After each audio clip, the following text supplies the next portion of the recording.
Guys, welcome. My guest today is James Jacobi, founder and CEO at Ascent Advisors. These guys are doing some amazing stuff, basically running a done for you sales agency, working with a lot of B2B businesses, a lot of agency owners, a lot of SaaS companies, and helping them get out of the sales rut, so to speak. James, why don't you go ahead and introduce yourself for a little bit? Well, thank you so much for having me on your show. I'm very grateful to be here. And I always love getting a chance to tell about Ascend, but also, I'm really interested in helping you with bringing a lot of value to your listeners today. So I am the CEO and founder of Ascend. We've been operating for 5 years. We hit our 7-figure aggregate mark last August as a business, as a startup. So it was a big milestone for us. Congrats. And it felt really good to finally get that number. It's one of those things you always look at when you start a business. Yeah. And we're on to the next and biggest thing now. So, today and we'll talk about this a lot. Businesses change. Your business is going to change. It's always going to change. Ours has changed. And since the pandemic, we have really focused on being basically a done-for-you sales agency and full cycle end-to-end business development firm for B2B companies. And we've worked with over 25 different verticals since the pandemic in 2020. And we really today focus on marketing agencies, CFO service companies, coaching and consulting firms, and also IT custom software development shops. So that's very interesting. So before we go into a little bit of your background, and I know you have a solid team at Ascend as well. But before we do that, what exactly? So if I were to hire you as a digital marketing agency, and say, for example, I may be struggling with sales, how would you guys come in and help me out? yeah, it's a great question.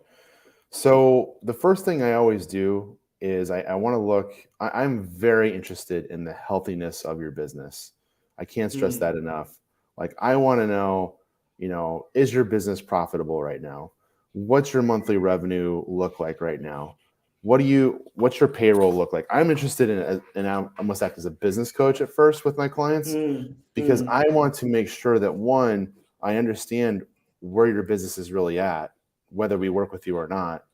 And two, I also want to understand, like, what are the challenges of you not growing as fast or as good as you want to be? It could be a marketing issue. It could be a sales issue.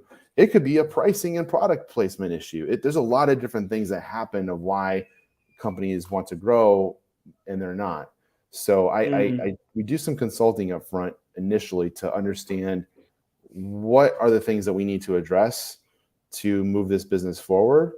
Obviously, we're interested in providing a extremely thorough, proven end-to-end sales system for the business to help you guys grow your revenue every month and get more clients. But we want to make sure that that's going to fit well with where the business is today. So we try to meet you where you're at, and then we move forward from there. So you guys come in and you guys kind of do a diagnosis of where the business is, try to understand the situation, and then once you guys figured out that you guys are the right fit, you come in and kind of pitch the strategies that you guys will be able to do for the business. And some of these strategies, does this include upgrading their marketing plans, or bringing in a sales team from you guys' side and kind of doing that end to end? I guess that's what it would mean, like that your sales team would come in and actually do the sales process for these guys. Correct. In most cases, the clients that we work with the best, that fit us well, is businesses where the business owner is selling most of the time themselves still. They may have a salesperson or two that's doing some work, but they also don't know really, like, how to do proper sales management and sales leadership and sales process with that person or with their business. And they don't really like to do it either. They just have to, because who else is going to do it, right? Yeah. And so that's a lot of what we work with, and that's why we bring a lot to the table for those types of people. And so we come in and Does that mean that you guys also bring in like a CRM system and you kind of implement that for the business? we bring in a whole tech stack that's completely integrated and connected, and it even integrates with whatever they have. Many times, even bigger businesses. So, we work with funded startups, we work with $30 million companies, some even bigger than Nice. that. But you'd Nice. be surprised. Like, there's a lot of businesses out there that are doing really well. They're making, 10, 20, $30 million or Hmm. more, and their systems are not good. They don't have a Hmm. CRM. They don't use it very much. It's a Hmm. mess.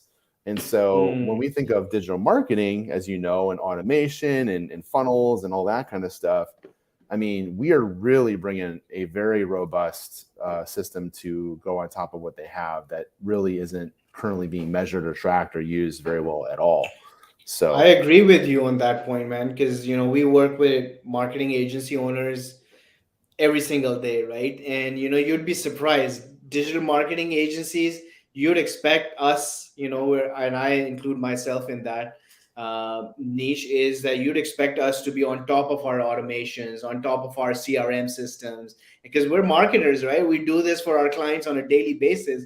But when it comes down to eating our own dog food, we're not really good at it. So most of us don't have a proper CRM system implemented. We don't have a process for our sales teams to follow. Usually you're correct, even up until a couple of million, $3 million agencies. I've seen agency owners doing the sales themselves, and they're spreading themselves out really, really thin, and they yeah. can't figure out what the hell's going on. And Yep. because they're doing everything, they're working inside the business instead of on the business. What happens is that they know how to close a deal and get all of that stuff done, but they're leaving a lot out on the table because they don't have these automations in place. They probably have a list of thousands and thousands of people, which if they had a proper sales follow-up person or appointment setter or something like that with a proper CRM system, these guys would be closing maybe 10, 20, 30, 40% more deals than what they are. But they're just caught working inside that business all the time, doing the sales themselves, that they just can't see the big picture at that point. Well, you're right. Maybe, but maybe not. And that's why we break the sales system into three chunks for business Hmm. owners.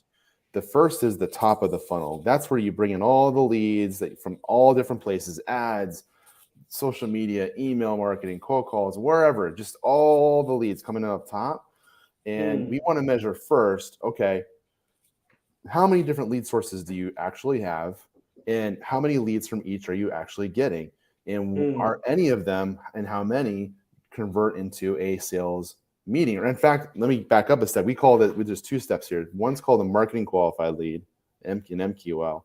The second is a sales qualified lead, which is an SQL.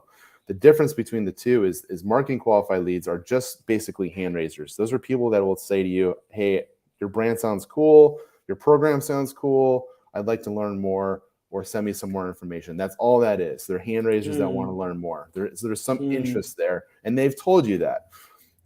They're not qualified yet to be a sale. There's still things we need to learn about them to make sure they're the right fit. But we want Hmm. to get as many MQLs, marketing qualified leads, a day as you can, because from Hmm. that is when you'll get your sales qualified leads, which is much smaller number. But those are the Hmm. sales appointments that you'll get that are truly qualified. And Hmm. that is the first step to seeing, okay, can we get this whole thing to sales qualified leads and appointments set? That's the first, Hmm. big bucket. This after that though, once you have the call, um, there's a ton of variables that need to be looked at that business owners don't even think about, which is what happens after you do each call? How many calls do you close? Do you get to pitch Hmm. your solution on every call? Do you get to learn about the prospects' pains and needs and the reasons why they're even on the call today? What kind of Hmm. outcomes do they want you to help them get? And if you're Hmm. not getting that information consistently, you're not going to close very many sales.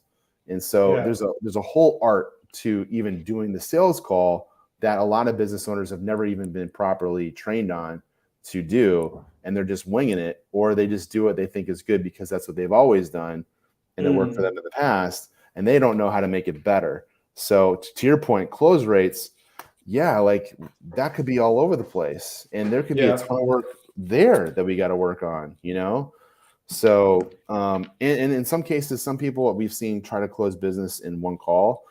In Hmm. most cases in B2B, that's not going to work for you. You usually need to have a 2-call or more close process just Hmm. because that's how people buy. They're not going to sign up on day one. They're not going to cut you a check on the first call. They just got to know Yeah. you.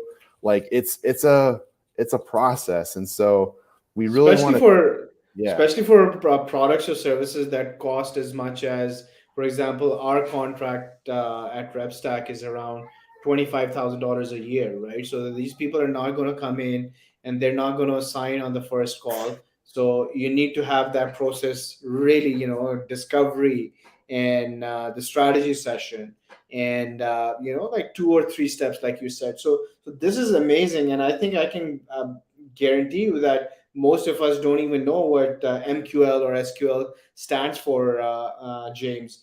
And just having identifying that look, marketing has to, because like most of us, when we think of increasing our sales, what we think of is that, hey, I gotta hire a salesperson and I'm gonna get that salesperson to call the hell out of some cold calls, right? Like that stuff doesn't work anymore. So you start out with your top of the funnel, like you said.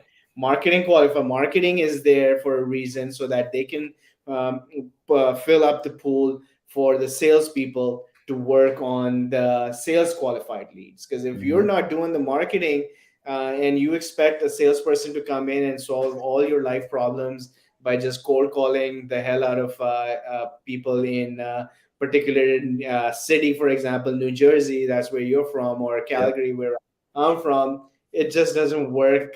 We think it might work. We're marketing agencies, so let's start acting like You one, and let's start investing on our marketing first, and then take the next steps. should I tell you the truth, or should we not do that in this on this Truth. It's podcast? all. It's all about the truth, my friend. Go for it. So I live in both worlds. I have a lot of digital marketing background too, so I get it, and I have lots of friends that like hate what I'm about to say. But I'm saying it because I have proven it to not be true. And Hmm. so we definitely try to create in marketing inbound engaged interest. And it works. Hmm. Like there are leads that come in from your email campaigns, from your ads, from social media content and all that stuff. It comes in, right? However, um, cold calling does work. And it works if you do it the right way. What we found is that people don't know how to cold call the right way, which is why they don't do it. And everyone tells you that it doesn't work. But we actually set a lot of meetings from cold calls. And the reason why I believe that it's so successful for us is because if you heard one of our calls, you wouldn't even think that it's a cold call. It sounds like a Hmm. normal, authentic conversation. And Hmm. we get permission from them to have the conversation anyways. So it is a fun, it feels good. People that never heard from me before are actually glad they took the call. So Nice. it's So it's it's what's the all real about your secret? approach. What's the secret behind having an awesome cold call? It's all about how you open it and how you conduct it. Um, there's about 3 segments in the first minute and a half that you got to get right. And if you do that, a good call will usually be about 5 to 10 minutes. And if you can get someone on the phone for 5 to 10 minutes, you're gonna have a really, really good call, and Hmm. that's going to turn into a instant sales qualified lead, or at the worst case, an MQL that you can follow up with down the road when it's the right time. That's Um, awesome, man. yeah, That's definitely one of those things that, as marketing agencies, and I've been in those shoes, and I've been kind of completely away from, on the cold calling side, just because we've been filling in our funnels using our marketing, and then having our salespeople work on the marketing qualified yeah, leads, which yep, is a perfect world. So, and at this point we do expect our salespeople to perform, and they should be booking amazing number of calls on a daily basis for us, Yes. Yep. because these guys are working on MQL leads, right? Like these guys Yes. have already raised their hands. So, Yep. you know, you guys should be able to go in and have a solid conversation, because we already have a foot in the door and we've spent a certain amount of money to get these MQLs in. Correct. But that's a great eye opener, you know, and an amazing secret where, you know, as long as you have a solid opening, and then you conduct it with a strategy in mind, cold call is still possible in this day and age. So It's still possible, and I'll tell you, most people don't even do it anymore. That's how we used to do business. mm, The greatest thing that I like about it, after seeing it work again for us, is it's fast. Like mm, sometimes you'll go on a cold streak, you won't get anybody on the phone. That happens, but when you do, like they've seen your emails, they've seen your LinkedIn, maybe, but the speed mm, for them to respond is the fastest on the phone. mm, And we can also get deeper, which is what I like too about it. Is we might get on LinkedIn, for example, some comments from them that says, yeah, I do want to grow my business, and yeah, I want to work on how to improve my sales, or improve my lead conversion or whatever.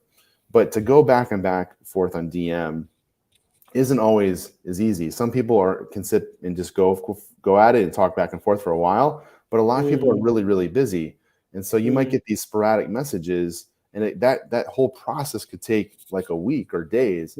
mm, And in one call, we could go super, super deep with about 4 to 5 questions that we position on purpose, and we learn mm, a ton about their business.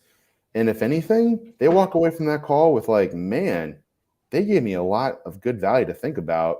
I may or may not be ready to work with them, but mm. that was worth my time Totally. for listening, And you And you that's what we pulled want. in, and you pulled in a lead which might not be a fully qualified or hot lead, but now if you bring this person into your CRM systems, now you can start sending them these messages and you can keep them warm. And Totally. you know, we've closed deals, like I know I've closed deals a year later, 2 years later, once Yes. since I started talking to these people. That's just part of sales, right? So Well, so that is everything is a huge. win.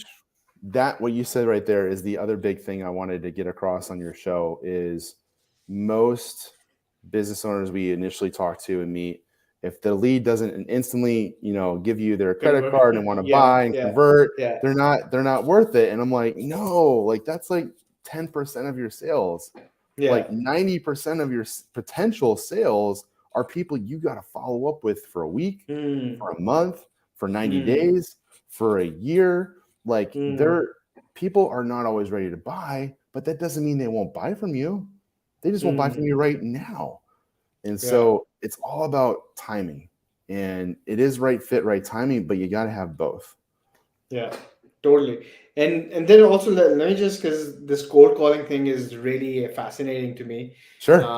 because I haven't heard this in a while, and and so I want to ask you. So when your people are calling, are you guys working on a specific list?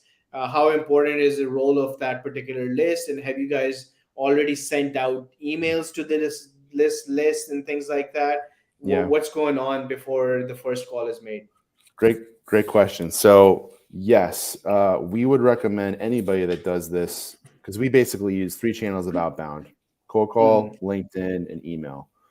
And so we curate ideal client profile lists first. So let's say if we take 1,000 people that look the same for that business owner that we're selling for, it's the VP of sales for a certain industry and a certain demographic. We want mm, those people, 1,000 of them, that we can market to. And so we'll mm, send them on an email campaign. We got them on a LinkedIn campaign. Those are running simultaneously, but mm. we're not going to waste any time reaching out either, because the whole point is we just want to get a hold of them, Yeah. and they can tell us no right away. They can listen to us. It is a numbers game no matter which way you cut it. um, Mm, but we are trying to get to first mile marker every day is marketing qualified leads. So even if we can mm. get on the phone, and even if we have 30 seconds, if we can hear from them like, hey, that actually is something that I'm wanting or learning Send me more more from, info. but I can't talk right now, we got an Hmm. MQL, you Nice, know? nice. So it's worth the So activity. so I guess so. If I'm getting this right, this particular activity, this outbound activity that you're doing, this is going to sit on top of the MQLs, and you still need an awesome list, outbound list to call Yep. on. Yep. It's a great idea to do multi-channel where you're sending out some kind of email sequence to this list, so that Correct. by the time your people start calling these people, it's not complete cold. They've already at least seen these emails come in, and they know who you're calling from. So it's not Yeah. really your granddaddy's cold outreach. No, I Pick up the mean, phone and start dialing. But there right. is some science behind it. There's science behind it, and there's also, we always want to use as much connectivity or credibility as you can to position Hmm. the call. So, like, Hmm. for example, let's just say you're a member of the Chamber of Commerce for your local area, right? That's a point of relevance. That's a point of connectivity. I could call someone on my Chamber of Commerce prospect list and start the call with, "Hey, my name is James from Ascend. I'm actually a member of the Morris County or the Chamber of Commerce, like you." Hmm. Oh, okay. Like now it's like, Hmm. oh yeah, we're in the same Yeah. group. Got it. Like it Yeah. just lowers the threshold a little bit for so that it's not totally random. Yeah. But you can't always do that, but you want to find, if you can, points of relevance for Yeah. why it is that you're reaching out. And maybe it's, in this, it's not a lot, but it's something like, let's say your specialty is you focus on, um, I don't know, just pick an industry. Like, let's say you focus on insurance professionals. Like, hey, my name is James from Ascend. We specialize in servicing insurance professionals with the best sales training in the market. Boom. Now I just went niche on, insurance, and now I'm relevant because we specialize in insurance. So, like, Hmm. it doesn't have to be like you were featured on Fox News and they should know who you are. Like Yeah. you need to let them know, like, how are you relevant to them, you Hmm. know, so that they feel like Fair. you understand them. Very, very interesting stuff. So I think we're like really, and I think one another advantage that I'm seeing over here is that, with this cold outreach method that you're talking about, obviously, when you're doing the MQLs directly, it takes a bit of an ad spend. You're gonna have to spend money on all of those things. But Yeah. I think the cold outreach with the method that you've described, with acquiring a list, sending them messages on LinkedIn, sending them an email sequence, and then having your people call them is probably the most cost effective as well, because you're not spending $10,000 on a marketing of Google or Facebook ads right now, but you Yeah. just have one or two people, or if you're a small person team, you can probably pick up the phone and start dialing yourself. I believe it would be one of the most cost effective ways of acquiring new clients. Well, think about it. Like you and I both get cold email, I'm sure, every day from somebody, Yeah, right? yeah. But how many of those people that send you cold email actually call you? And if you could No. hear their voice, and if they Hmm. sound like actually an amazing, authentic person, that Hmm. cold email now means a little bit more than it did Hmm. before, right? Hmm. Like Totally. the more people can experience the human to human experience, Yeah. that that brings the value of the cold call up. Because at the end of the day, you and I want to buy not from a salesperson. We want to buy from someone that I feel really understands what I need and they can deliver. And Yeah. so we need connection, and Yeah. we need that experience. So it's branding. Like when you send out emails on LinkedIn and then you call, you're seeding the market with branding. It's brand Hmm. awareness. So by the time they Yeah. actually pick up the phone, they kind of know who you are, right? And you can even That's point to that. awesome.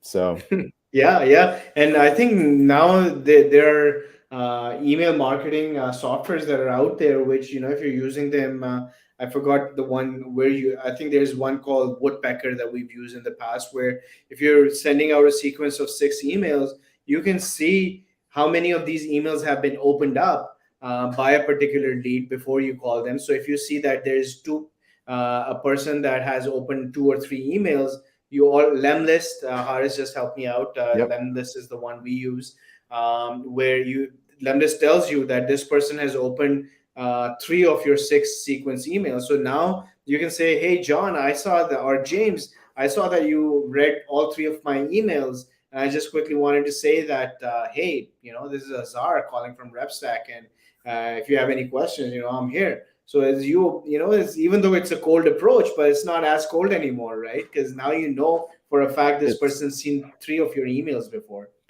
well, I want to leave your SaaS listeners with this too, because this is really big for SaaS products. Hmm. When we were buying our phone system, as an example, we were looking at 5 different companies for our phone system, Hmm. and I put it out there like, hey, we're looking for this, bring it on. Like, who Hmm. can help me? Hmm. And the person that won our business, the company that won our business, was the one that not only followed up with us on social media, sent us a DM, commented on our post, sent us an email, sent us an SMS text, Hmm. called and voicemailed us. They did Hmm. all the touch points. And, for me, this is just my personal experience, but I'm a very busy person. I'm running a business and, a busy family. The easiest way for me to remember and be like, oh, yeah, how do I get back in touch with this person is the text message. Hmm. I texted them back. As soon as they got it, they called me, put me on a Zoom, and we closed the deal. So Nice. it's speed to outreach, and then it's speed to follow up. And And that follow up, I think that follow up, consistent follow up, does not come without a proper mechanism, right? Like a CRM system. For example, we use yeah, high level on our side, we do too. and our entire sales team is on that, right? Like sending that Yep. SMS right away, sending that voicemail drop right away, that email. Everything happens there. All the conversation is saved over there, and it's just a lot easier. Yep. These are some great pointers, James. I quickly want to go back, Sure. which this is the question I wanted to ask you to start out with. But our conversation about sales, I'm a sales veteran myself, and I'm sure this is going to be such a huge help to a lot of people listening. But I want to just quickly ask a little bit about your background.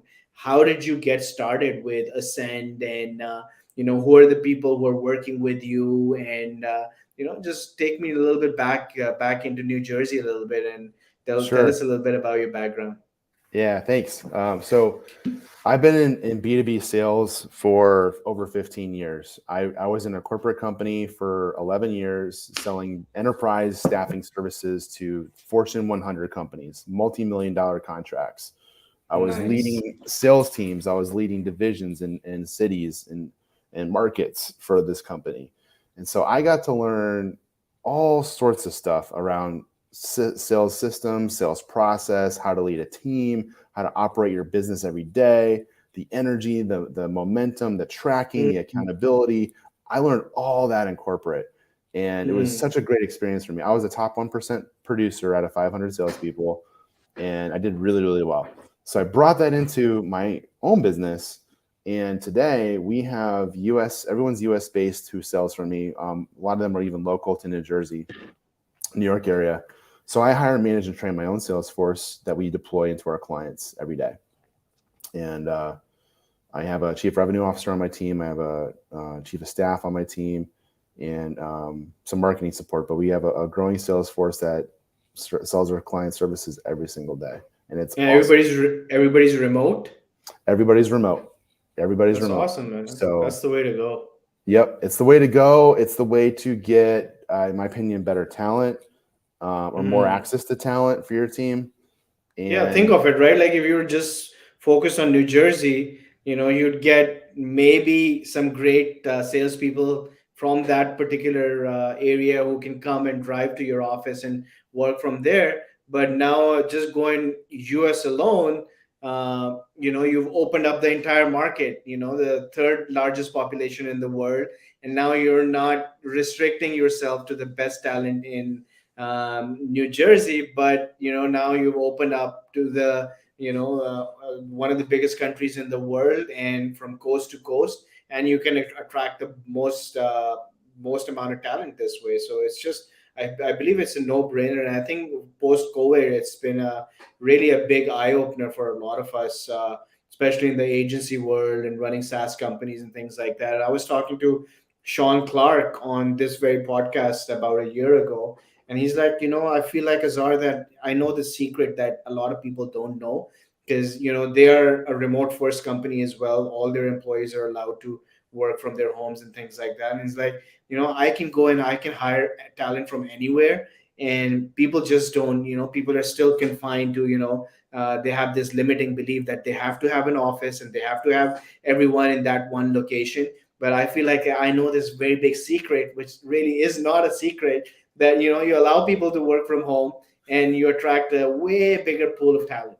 Yeah, and they get to work and produce and live the life they want to live. Yeah. There's definitely a way to manage accountability and performance remotely. It's totally doable. It's totally possible, Hmm. and it works. Like it's amazing. Like today, I'm usually in New Jersey in a cold environment. I'm in Costa Rica today running my Nice. business. I'm So jealous, man. That's awesome. I That's love remote amazing. work. And I've been doing this for a really long time, since 2011, full time. And I, similar to you, have a corporate background with working with Best Buy and things like that. But I've been doing remote work since 2011, full time, working from my home. With RepStack, things have changed a little bit. Now, all of a sudden, it was just me, myself, and I in my agency days, and now it's close to 200 people. And accountability, man, like it can be delivered in from your laptop, working with your teams remotely. It's not a very big difference. Having that person face to face connection is sometimes important, I feel that, and we try to do things around that. But beyond that, I think setting up expectations and setting up accountability, setting up targets, and appreciation, you don't need to be in the same room to deliver all of those things. Nope, you don't. But I will How say big is your? Yeah, go ahead, James. it's nice to get together though once in a while, right? So like maybe do quarterly get-togethers or whenever you can, bring them to people Yeah, together. It's still really important to do that. yeah, I totally agree that. And how big is your team now, James? We're at, I think we're at 10 right now, 10 to 12. So 10 That's to 12 folks on amazing. our team. Yeah. Yep. And um, and if somebody wanted to reach out, what's the best way of reaching out to you? Hit me up on LinkedIn would be awesome. And shoot me a DM there. Or if you're on Facebook, James Jacobi on Facebook. Or you can go to our website, which is Ascend Advisors with an ERS, ascendadvisors.com. Awesome, man. I think this has been an amazing podcast. I think a lot focused around sales. Some of these misconceptions that we have, that cold stuff doesn't work anymore. You just proved to us that it can work. It still works if you It do still it the works. right way. Yeah. Authentic, I think, is a big keyword that I took away from this. Yes. And then like, I think everything that you touched up on, man. As agency owners, as SaaS owners, company owners, we're just like, we're just head down and knee deep and just doing. And I think a lot of times we're the bottlenecks inside our organizations.